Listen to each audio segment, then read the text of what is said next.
So the Champions League is back the week after next, and these are my round of 16 predictions. So let's just get through the easy ones first. You got Man City, Copenhagen, and I think everyone can tell the way this is going to go.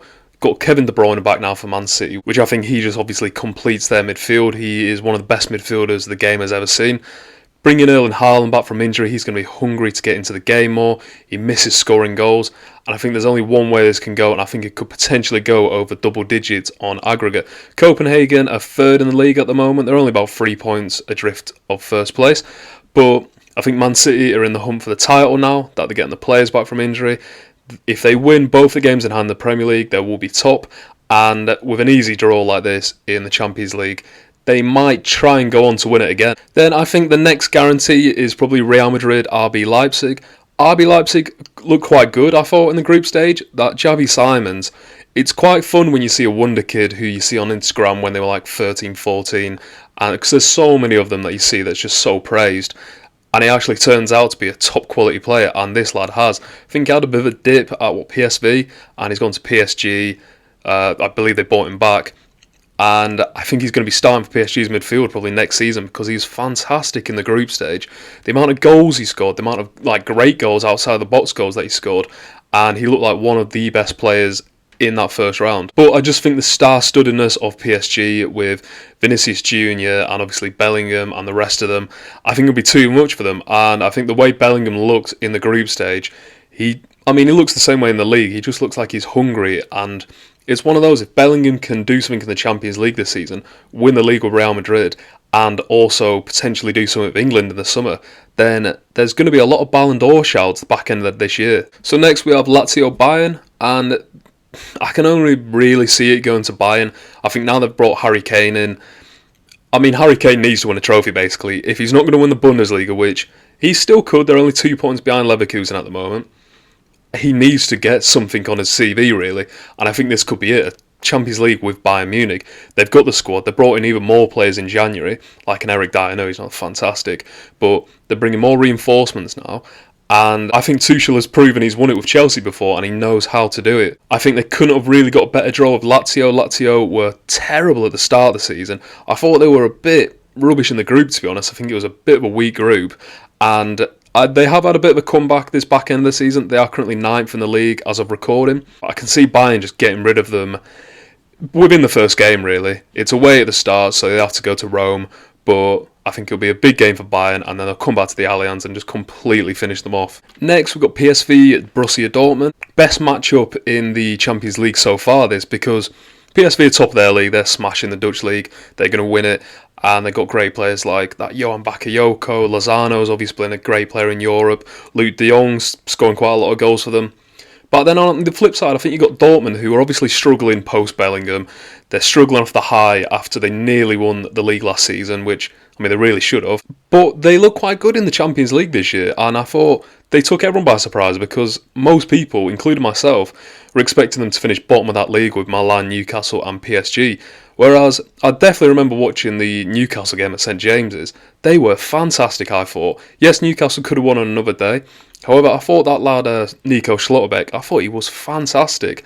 I can't believe he's not on the lips of so many, big clubs at the moment who are after it. Both have great home advantages.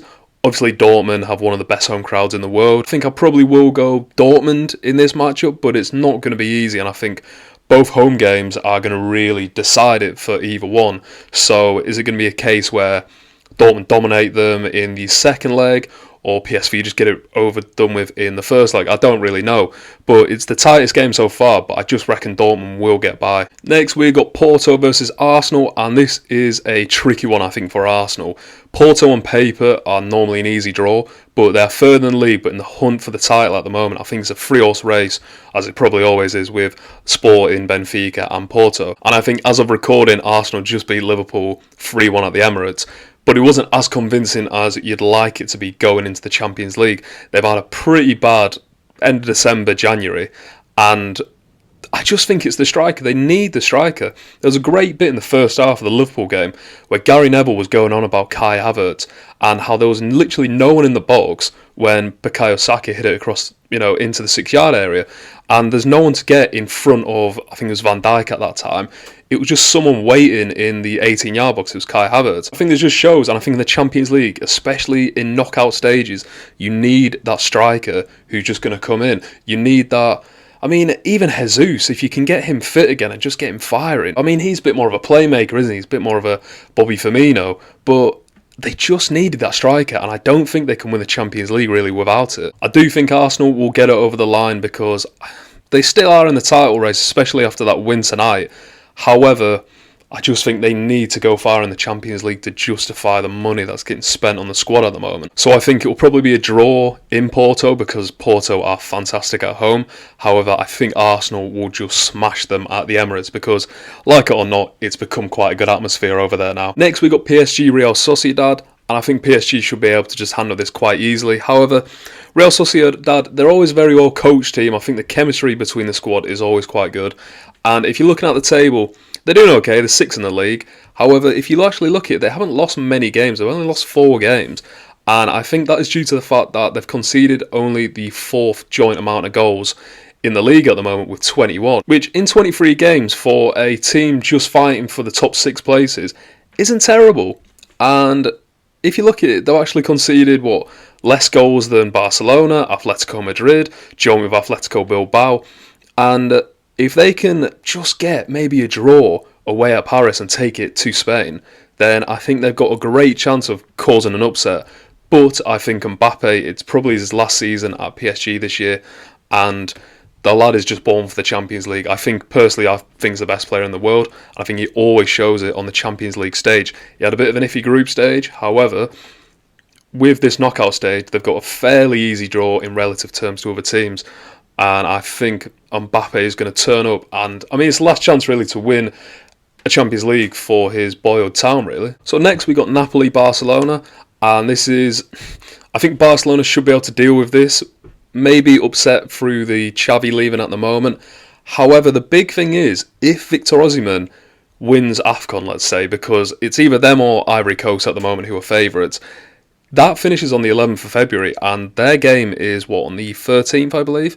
So, is he going to be back in time? I think he probably will, but is he going to be mentally back in time and physically? Because that partying and that travel is going to take a toll on you, especially then going to play Barcelona. Napoli aren't doing great this season, a lot worse than the previous years, and I think Osimhen, as we saw, a few months ago with that pretty racist social media post, I can see him leaving in the summer. And I can see Barca taking care of this.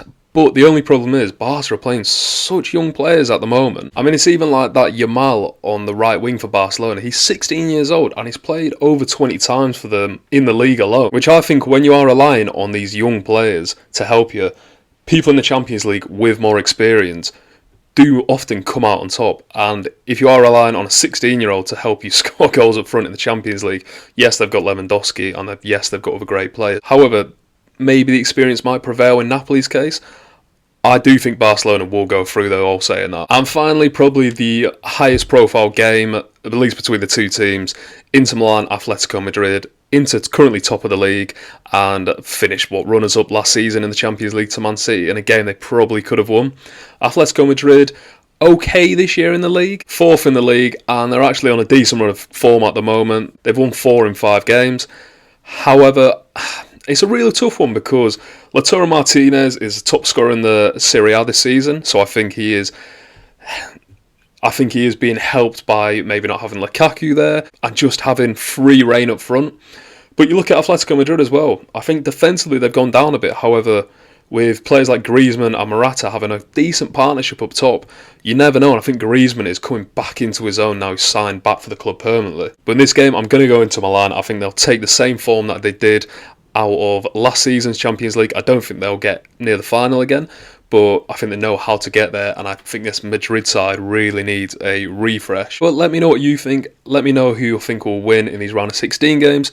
I think there's quite a lot of teams that maybe could cause a few upsets, but On the flip side, there's a lot of big teams who are playing a lot smaller teams, so it might just be a case where all the big teams win, really. But we'll see you next week, so thanks for watching. If you could leave a like, if you could leave a comment who you think will get through, and if you could subscribe to the channel, that'd be muchly appreciated.